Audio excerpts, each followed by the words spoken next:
Yahoo! Australia గడ్డ పైన ఆస్ట్రేలియాను తుక్కుగా నిలిపేశాము. సాధించావు Bumrah, సాధించావు. Bowling లోనే కాదు, కెప్టెన్సీలో కూడా నువ్వు పులివని నిరూపించుకున్నావు. Thank you Rohit. నిన్ను చూసే నేర్చుకున్నా ఇదంతా. ఈ గెలుపు నీదే రోహిత్. ఇది నీ విజయం, మన టీమిండియా ఘన విజయం. అయితే నాకు ఒక కోరిక ఉంది రోహిత్, తీరుస్తావా? ఫుల్ హ్యాపీగా ఉన్నా, టీంలో లేకున్నా నేనే ఆడి గెలిచినంత సంతోషంగా ఉన్నాను. చెప్పు, నీ కోరిక ఏదైనా తీరుస్తా. గట్టి పార్టీ కావాలా? ఆహా, పార్టీ కాదు, ఇంకొకటి అడుగుతా. లేట్ చేయకు బుమ్రా, తొందరగా అడిగేసేయ్. ఏం లేదు, ఎలాగో ఫస్ట్ టెస్ట్ కెప్టెన్గా గెలిపించుకున్నా కదా, సెకండ్ టెస్ట్ నువ్వు రెస్ట్ తీసుకో. ఏమంటావు? ఏంటి బుమ్రా, నీకు కూడా అందరిలాగా కెప్టెన్సీ పిచ్చి వచ్చేసిందా? ఏంటి రోహిత్ అన్న అలా అంటావు? ఇది పిచ్చి కాదు, ప్రూవ్ చేసుకోవాలన్న తపన, పట్టుదల, కృషి. చాలు ఆపు. కెప్టెన్సీ చేసి టీమిండియాను ఇండియాలో తలెత్తుకునేలా చేయాలని చెప్పి ఫ్లైట్ వేసుకొని మరీ వచ్చా, మా బుడ్డోని కూడా సరిగ్గా చూడకుండా. నువ్వేమో కెప్టెన్సీ కావాలంటున్నావు.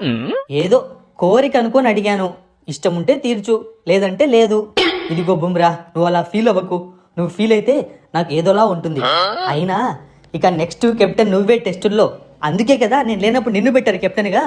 అబ్బా, ఎక్కడికి వెళ్ళినా ఇదే కెప్టెన్సీ గోల. టీమిండియా అంటే ఇండియాలోనే పులి, బయటకు వస్తే పిల్లి అన్న అడ్డగడ్డలకు ఇవాళ గట్టిగా దిగిపోయింది. దాని గురించి మాట్లాడండి, కెప్టెన్సీ గురించి కాదు. Yes Kohli, yes. ఈ విజయంలో నేను భాగమై ఉంటే ఇంకా సంతోషించేవాడిని. అరే రోహిత్, నువ్వు సెంచరీ చేస్తే ఒకటి, నేను సెంచరీ చేస్తే ఒకటా? నా సెంచరీ నువ్వే చేసావనుకో. ఈ మాట చాలు కోహ్లీ, కడుపు నిండిపోయింది. ఈ టైంలో ఒక్కసారి ఆ కమిన్స్ గాడి ఫేస్ చూస్తే వచ్చే కిక్కే వేరు. పద రోహిత్, వెళ్ళి కాసేపు ర్యాగింగ్ చేసి రిలాక్స్ అవుదాము. ఈ టీమిండియాకు దొరికితే నన్ను బంతాట ఆడుకుంటారు. ఎక్కడికైనా దాక్కోవాలి వెళ్ళి. ఆ ఛాన్స్ లేదు కమిన్స్, ఆల్రెడీ దొరికిపోయావుగా. చెప్పండి, ఇప్పుడు ఏంటి మీ పంచాయతీ? మీరు గెలిచారు, ఘన విజయం సాధించారు, దాని అర్థం ఏంటి? మేము వేస్ట్ అనా?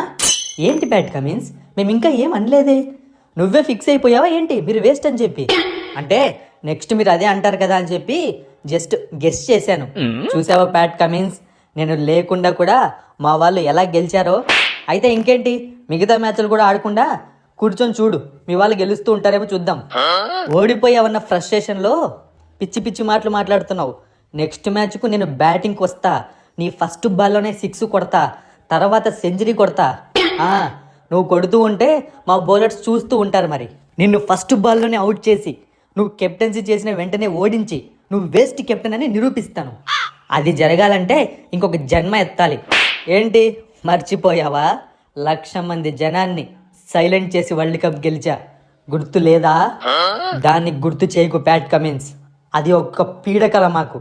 ఆ పీడకలను గుర్తు చేశావో జాలి, దయ, కరుణ లేకుండా ఆడ్డం మొదలు పెడతాం. ఆ తర్వాత దేవుడు కూడా మిమ్మల్ని కాపాడలేడు. నేను చెప్తూనే ఉన్నాను, ఫాస్ట్గా ఆడి గంటలో మ్యాచ్ అయిపోకూడదని చెప్పి. నువ్వే కదా స్లో ఆడు అన్నావు. ఇప్పుడు వీళ్ళతో చూడు ఎన్ని మాటలు పడాల్సి వస్తుందో. అయినా నీ మీద నమ్మకం పెట్టలేదురా, నువ్వు మంచిగానే బ్యాటింగ్ చేసావు. నమ్మకం పెట్టింటే గెలిపించేవాడివేమో. ఏంటి గెలిపించేది? అక్కడ 100, 200 లేదు, 500 ఉన్నింది టార్గెట్. అది కొట్టాలంటే ట్రావిస్ హెడ్ 3 రోజులు బ్యాటింగ్ చేయాలి, అంత టైం ఉండదమ్మా. అందుకే కదా గంటలు కొట్టి పడేస్తా అన్నాను. ట్రై చేయాల్సింది, మరి ట్రై చేసావు అనుకుంటాను, అందుకే అవుట్ అయిపోయావు కదా. చూసుకుంటా, సెకండ్ టెస్ట్లో చూసుకుంటా. నన్ను ఓపెనింగ్ పంపి ప్యాట్ కమిన్స్. ఇదిగో, ఈ ఎవరు నా దగ్గర పెట్టకు. ఓపెనింగ్ ఏం లేదు, బాగా ఆడు, మ్యాచ్ గెలిపించు. సెకండ్ టెస్ట్లో విజయం మనదే అవ్వాలి. రోహిత్, ఇక ఫస్ట్ టెస్ట్ గెలిచేసాము, సెకండ్ టెస్ట్కి చాలా టైం ఉంది. కొంచెం మనం ఎంజాయ్ చేద్దాం. ఆస్ట్రేలియాలో మంచి ప్లేస్లు వెళ్ళి చూసిద్దామా అందరం? అబ్బా, అంత లేదమ్మా, మీ అందరికీ ఫస్ట్ టెస్ట్ ఆడి మంచి ఎక్స్పీరియన్స్ వచ్చింది. నేను నెట్ ప్రాక్టీస్ చెయ్యాలి. ఈ ఆస్ట్రేలియా వాళ్ళ తుక్కు రెగ్గొట్టాలి అంటే రోజుకు మినిమం 3 గంటల సేపు ప్రాక్టీస్ చేయాలి. అబ్బో, చాలా పర్సనల్గా తీసుకుంటున్నావు కదా ఈ టెస్ట్ మ్యాచ్ల్ని. నువ్వేం భయపడకు రోహిత్, నేను ఫామ్లోకి వచ్చా కదా, నేను చూసుకుంటా.